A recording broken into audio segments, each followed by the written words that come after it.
Listen, man. One of the guys that bust the whole thing open. Hey, yo, that sounded crazy. Sounds nuts, but I know what you mean. Yeah. You're talking about Afrobeat. Davido is on Ebro in the morning with Laura Styles and Rosenberg. He's back outside, man. We're glad to have you back, brother. Thank you, Listen, man. The new project, Timeless. Amazing project. A lot of different sounds. Now, I noticed on the project, there's some I'm a Piano, which you've been... Yeah. Which is South African. Yeah, that's like... There's some High Life, which is Ghanaian. Yeah, right? There's Afrobeat. Talk to people about why it's important for all of this to be in one place on this album. You know what I'm saying? Funny enough, I call this album like the miracle album because like we didn't plan a lot of stuff. You know what I'm saying? I was just really recording. I recorded about 62 songs for this album, and in the beginning, I was really in like an amapiano space because that sound. I've always been messing with South Africans since the beginning before amapiano. Yeah. So that's why you hear like a lot of amapiano, and to me, like those lock drums, they wake you up. You know what I'm saying? Like, so that's why I did that. And then with the other records, everything was just natural. It wasn't like we sat down and was like, yo, we have to have full amapiano jams. We have to have, everything just came natural. What was special, I feel, was the arrangement of the album. The sequence. The sequence and picking the songs. I feel like that's, that was the strong. You know what stood out to me? Look at the track list. We were just talking about how many American features you see these days on average. You did not do that at all. Yeah, and funny enough, it's reducing. It's reducing, like with African artists wanting to feature, you know what I'm saying, like an international artist. It's actually reducing. People are getting more comfortable staying with just African artists. Yeah. So was that a conscious choice, or did you have songs that just didn't make the cut? Like, for example, like this is the first album that I didn't feature any U.S. artist, and this is the highest. It's the highest charting African album. Because you have Skepta, but Skepta's Nigerian. Skepta is basically Nigerian. He's not. You know he is Nigerian. Yeah, he's Nigerian. But you know how you can be Nigerian, but you don't. You know what I'm saying? You still an international artist. Right. But he be in Nigeria like every other day. Yeah. You know what I'm saying? So he don't really count. You know what I'm saying? So when I did decide to not feature American artists, I charted the highest. It's the I saw a thing Apple Music put up. It was the highest charting African album debut ever. Yeah. Crazy. Well, and people are so happy for you and so happy to have you back and so proud of you. I want to go back though. One of our first interviews was in 2015. Yeah. Wow, that long ago? Yeah. And he had you can go look for it. It's in the streaming service. You had an album on the album. I think you had Gucci Mane on the album. No, I had a Thug. It was Thug. Young Thug was on the album. I had what's her name? Tinashe. Tinashe's on the album. Because many people don't know that you actually went to school for a little bit in Atlanta. Yeah. And I don't know. I went to school in Atlanta. I went to school in Alabama. Yeah. You know what I'm saying? So I was in How'd you end up in Alabama? I didn't, my first semester, my dad, I ain't got good grades, so he sent me to a black Christian college in Alabama. Wow. And that was the worst decision. You know what I'm saying? Because I was in the first school I was sent to, it was like mixed. There was a lot of Asians, a lot of, Caucasians. It was like 20 black kids in the first school. But the second school he sent me to, I remember my uncle dropping me off. I see like 3 dudes with dreads. I'm like, this is where I want to be. So that's where I actually got the inspiration to like really start, because the dude, it was a gospel school, it was a Christian school. Yeah. So the dude on top of me, he was the head of the choir for the church. So I'm always hearing music upstairs in my dorm. Boom, boom, boom. I'm like, who is this guy? So one day I just went upstairs and knocked the door. I'm like, oh, what you doing? He was like, oh, he records music. So he showed me how to record. Wow. I was like, yo, how much is all this? He's like, $1,500. Yo, my dad probably sent me like 5 stacks a month. So I was good.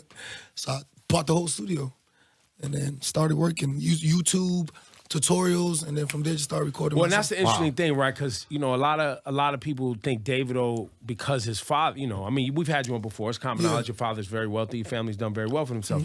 But you taught yourself, because your dad did not want you to make music. Your dad, Davido told me a story. His dad used to shut down his concerts. He sent police to get me. Like he see a billboard, like Davido performing. For example, Davido performing, Wizkid performing. He will send police to arrest everybody. The show promoter, if you are there, if you are talking to, are you listening? If we backstage and we chopping it up, you gone. But arrested for what? So I gotta go back to school. Because he didn't want to do music. Okay. He gotta go to school. I gotta Listen, go to school. Nigerian parents, Nigerian parents don't give a Yes. fuck about your dreams. So I gotta go go- to school, I gotta go to become a school. lawyer, become a doctor. They don't give a fuck about your Just saying, dreams. So arrested for after, being you know- with my kid. Yeah. So after a while, you know, he kept on doing it. And then there was one time, this is when I knew like, oh, I'm lit. They came and got me, and then I'm in the holding cell place, and the dude that's got the keys, his phone rings. It's my song. I said, that's me. He said, y'all Davido? I said, yes. Let me go. I said, ooh, it's on. And then I dropped the record after that. It became like the biggest record in Africa. Like the president was messing with it. Wow. The president was playing it. So he was just like. So when did your dad give up? I finished school, but like I had to do like a part-time type stuff. So his whole thing was, I'm good with the music if you finish school. Not that he hated music. He just wanted me Not to go to you school. making music. Yeah, nah. He liked music. He just. I didn't want his son being in And the then music. I feel like he just wanted to, like, if whatever I was gonna do, I had to be like successful. You know what I'm saying? Not just doing it. Oh, my son does music. You know what I'm saying? I had to be like over successful. Like, So he's proud today. what? Everything worked out. So is he one of those parents? Because you know parents will do this. They'll try to act like none of the other stuff ever happened. And they'll be like, "Oh, what are you talking about? I never Yo, did I've this." done so many interviews, and then sometimes he'll send it to me. He's like, I didn't do that. I'm like, Yes, you you did. did. Yeah, That but is he's so true. He's calling me, asking me, yo, so good, where next? Blah, blah, blah, blah. Like now he's like He's in over it. asking questions. Like, And you're like, "Yo, chill. I I'm got like, yo, this." chill, I got this. Are you sure? I said, I got this. Now you have done something it's very difficult. Yeah. Which is you had extreme success. Yeah. I mean, you had the one album in 2015, but it wasn't until 2017, 18 when Fall and Yeah. If and those things exploded. Yeah. Like you huge. Which between those two records and I would say Wizkid Ojulegba, those were kind of the records that really boom before Burna Boy's Yay and then other things started to happen, right? But now coming back to this album, in between those and this album, Yeah. talk about that period of time, Man, it's getting been- back to this point. Yeah, man, I can't lie. It's been weird. It's been hard. It's been, it's been crazy. You know what I'm saying? Having those type of two big records and not understanding like how they blew up. You know what I'm saying? Especially for me, being the first. Anybody that's the first to do something always, you know what I'm saying? The person that comes after takes the lessons, the things I didn't do. You know what I'm saying? And then, you know what I'm saying? And builds on And it. builds on that. You know what I'm saying? Look at Rema. You know what I'm saying? I remember when Rema used to come to the crib, just sitting in the living room, you know what I'm saying? And he got the biggest, song ever. You got Selena in Gomez history. on a You know what I'm saying? So like, and the next dude that's gonna come after him is gonna learn from him. Right. So you know what I'm saying? Being the first, one of the first to do things, makes it difficult. You know what I'm saying? And then after that, you know what I'm saying, a whole wave of African music came. And do you understand that? I feel like, you know what I'm saying, especially like with my management and my team, a lot was going on, you know what I'm saying? So it really took me stepping back and, you know what I'm saying, with this album, like with the last album, I spent so much on just nonsense. You know what I'm saying? With not only the features, just trying to shoot videos, trying to get something cleared. You know what I'm saying? Like my last album, I probably spent $2 million. That's what everything, just, you know what I'm saying? I even spent $300K on this album. Wow. And I made more already, you know what I'm saying, in 3 days.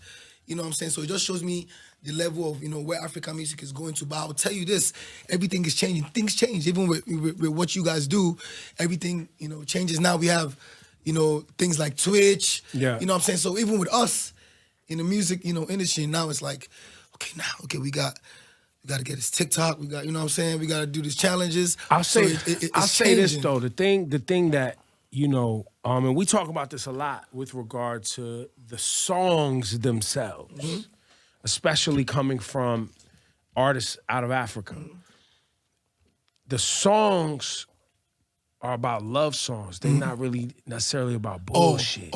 And those are the records that people are really wanting. Like, for an African artist to try to make a record that people are already getting from rappers and all that type of shit, it's like, Exactly. We want something that we can't get. Exactly. We want a feeling that we can't get. We want a story and a perspective that we can experience, and obviously through beautiful music. And I think that's kind of what you're experiencing right now with this album. Too. Crazy. Like we actually sat down. And another thing, I feel like with this African wave, I feel like, and I was telling Wiz the other day, you know what I'm saying? We gotta own it. You know what I'm saying? Like I feel like the Latinos, they I don't know how to put it, but we gotta own it more. And which is like, you know what I'm saying? That's when unity comes in. Yeah. You know what I'm saying? Like, because it's always been a conversation, especially for us, you know, at the top of about who's doing better, blah blah blah blah blah. Always been with me, Wiz. It's a competition. Our fans, they crazy. You know what I'm saying? So that alone, I feel, is already a distraction. You know what I'm saying? You in the Latino, you have Ozuna, you got Bad Bunny, you have blah blah. They do a record together, 4 of them. You know what I'm saying? And that's what you mean by they own it. They lean into making sure that the world sees us as a unit. Yes. And we're moving together. Yes, you know what I'm saying? So, you know what I'm saying? Like, even with Wiz, like, over the years, like, 12 years, we have a rift. 12 years. You know what I'm saying? Up until, you know what I'm saying, recently that, you know, we chopped it up and then, you know what I'm saying? So, and I've seen the positivity. I've seen the change in the industry a little bit because, you know, everybody's, you know, calming down. And, you know, especially with my situation, the tragic situation that happened to me, he damn near called me every week, you know, since it happened. So yeah, because, I mean, he got children too, so, you exactly. Listen. So it was just amazing to see. I feel like the next wave of, you know, this year, Afrobeats with Unity. So what about you and Burner ironing things out? I spoke to Burner. Okay. He called me as well, but we ain't even really spoken like that. He don't really be around, you know what I'm saying? Like, yeah, he's a little reclusive. He's hard to find sometimes, but I guess. yeah. But you do plan to make y'all do plan to make shit chill. I think definitely. Come on. He called me. I told you. He called me, Wiz called me. You know what I'm saying? And funny enough, me and Burner like used to be mad close. Like, you know that. Well, when I heard y'all was in the clubs and things got crazy, I was like, wait. Funny enough, it wasn't even us. It just be our people. Like, it don't be really. Isn't that always how it is? Like, literally in every situation, practically? It was crazy because it wasn't really nothing. You know what I'm saying? It's really our people. But, you know what I'm saying? I feel like we're going to chop it up. Do you feel a level of pride just generally? Like, you've been doing this so long, like being here 8 years ago. When you come to the city now, New York, for example, wherever, and you turn on the radio and just hear one African artist after another? It's crazy. New York is basically about to be Lagos. Listen, it's a lot of Nigerians. Yo, they got a Lagos restaurant in Times Square. You know that, right? I was there last night. It was rocking, right? What you mean? Like, right in Times Square, next to Quad Studios. Yeah. So I did a meet and greet in Puma. Yo, it was so nuts. Crazy. Do you know my man produced that? He told me, he's like, yo, that's the craziest meet and greet I've ever put together. Yo, it's crazy. So that's what I'm talking about, us owning it. Yes. Because there's so many Africans in America. There's so many that will sell millions of records just with them. Right. You know what I'm saying? That's the same way with the Latin community. Yep. They'll sell millions of records without us even indulging in it. And I feel like that's where we're getting to. So now, I think maybe the last time you was here, I was telling you about how the Yoruba culture was kept close. And so when you go to Cuba and you go to Brazil, it's a lot of people who aren't Nigerian, but because of the slave trade, they kept Yoruba as a part of their beliefs and culture. Have you had a chance to go experience that yet? And funny enough, when I was in Qatar for the World Cup, I met the dude from the boss at Afro Eggs and Bank. He was telling me about taking me to Brazil, and he showed me a place in Brazil where Michael Jackson shot his video, a road, and the drummers that played they don't care about video, us. Yeah, they're all Yoruba. They're all Yoruba. So he was telling me I'm about to go shoot a video there too. So that's gonna be in the same street. I want to do it with the same generation of the drummers. They still there. Wow. You know what I'm saying? So that's gonna be cool. And it's just man, it makes me emotional. It's heartwarming that the story of the Black diaspora being reconnected because of artists like yourself, you know, and African artists, and just us having, at this moment in history, even having platforms where we can have this conversation and nobody can tell us that we can't reconnect. Yeah. You know, how does that feel back in Nigeria and Lagos? What's the energy like? Because artists that are American, like when I think it was Casanova, did you bring Casanova over there back in the day? Yeah, Casanova came. The baby came too. The baby, yeah. The baby came. Yo, did Chris Brown? Nah, Chris, he come in December though. Yeah. Chris was meant to come like for my birthday last year. Right. But he coming in December. Yeah, man, it's just so beautiful to see like everybody wanting to come down and experience it. You've been to Ghana, I think. I've been to Ghana a few times. Yeah, I have not been to Lagos yet. Tripping, come on. I know. Remember we were supposed to do the whole meet in Ghana and then go Let me the difference of Nigeria and Ghana. Let me just explain how Nigeria and Ghana. Nigeria is New York. Yes. Ghana is Miami, maybe. It's calm. Where's calm and nice? Maybe like not in America. So maybe like California. Maybe I'll say Cali. Yeah. I'll say Ghana's like Cali. So what happens is that people tend to go to Ghana more because it's kind of less people. There's more space. It's more vacation. It's more vacation, but you trying to like see everything in one. You want to see the bad parts, the great parts, the everything. You go to Lagos. And all the cultures, Lagos. Everything is in that Lagos. Everything. Do you understand? So if you can survive in Lagos, you can survive anywhere. That's why most of them from Lagos, they come straight to New York. You know what I'm saying? They blend in. Ignorant question. Is Lagos near water also? Mm-hmm. Yes. So it has beaches too? Of course. So it got everything. We got beaches. We got islands. Take the boat. Beautiful. What's Victoria Island? Victoria Island, Banana Island, Ikoyi. Crazy. We now like crazy structures going up, penthouses. So it's a lot of condos. A lot of condos. Doing something I just with bought the a water. penthouse. Crazy. You think you in Miami? Big, crazy.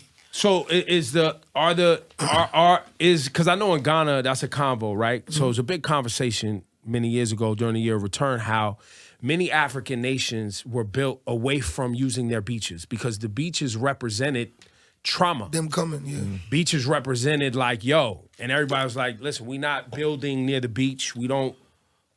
No beach. That's very interesting. Okay. Right? So now as the next generation, it's like, no, we want to make beaches and coming here to be on the beach and resorts on the beach a thing because for centuries. That's kind of funny because it's true because growing up, it wasn't really a thing like going to the beach. It was like cool, but it wasn't like how it is now. So now it's becoming a thing. Yo, now from Friday, if you look on the water, all you seeing is yachts headed to the beach because it's like another island and they got like beach houses on it. People rent it 8 hours. Not only is it a fun thing for residents to do, but it's also such a money opportunity as well. Tourism. Definitely. That's a tourism thing everywhere. Definitely. A lot of people, like the dude that has the biggest beach resort in Dubai, he's already building in Lagos. You know what I'm saying? So it's going to be crazy. Afro Nation's going to Lagos for the first time. So that's going to be fire. So Afro Nation does Accra, December. They do Portugal. Mm-hmm. They did Puerto Rico. People travel from all over the world. It's a big weekend festival on the beach. Like, it's fire. So doing that in Lagos is massive. Mm-hmm. Massive. Crazy. So let's play some classics, bro. Let's play If. Let's play Fall. Let's play some new shit, too. What do you want to play? What we playing? Unavailable. Feel. Let's play it. Davido's here taking over the program, man. And, he's back outside with a new album, Timeless. And we love to have you back, man. We appreciate you, man. Thank you. Thank you for coming by today. God bless you. I'm ready. Yo, so now there's a tour happening? Yeah, July. Okay. We're doing a 5-6 arena tour first. You know what I'm saying? Just to test in the U.S.? Yeah. Okay. Start with D.C., Chicago, I think Boston. How's the band? Toronto. Same band, new band?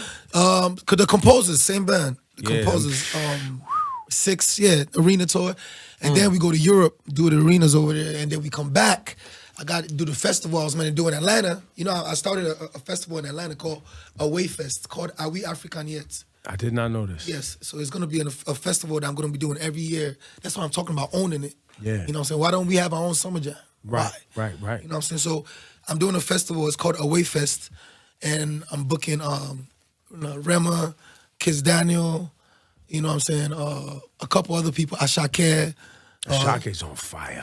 That organized. He came out of nowhere. Organized. That's why I be playing you. Organized. Fire. A couple other artists. So we're gonna be doing that every year. And my plan is to showcase the best talents every year. So it's gonna be like, yo, I gotta work so hard. I wanna go to Away Fest. That's the mindset. You know what I'm saying? So every year you come there, it's a whole new, set of people that are doing well, back home. And obviously I headline it. And then the first year is going to be just me headlining. And then next year I'm trying to do like a headline. Listen, J. Cole got a festival, Drake got a festival, So mad people got Tyler. a festival. Yeah, and then they did Chance and Vince, they did Vic in did Ghana. the Black Star Festival in with Ghana. Erykah Badu. Usher. Yeah. It was lit. So we getting there, man. I'm Davido happy. back. Uh-huh. There he is. Give it up one time, Davido. Davido. Davido back outside. New album, Timeless. Go get it. Let's go.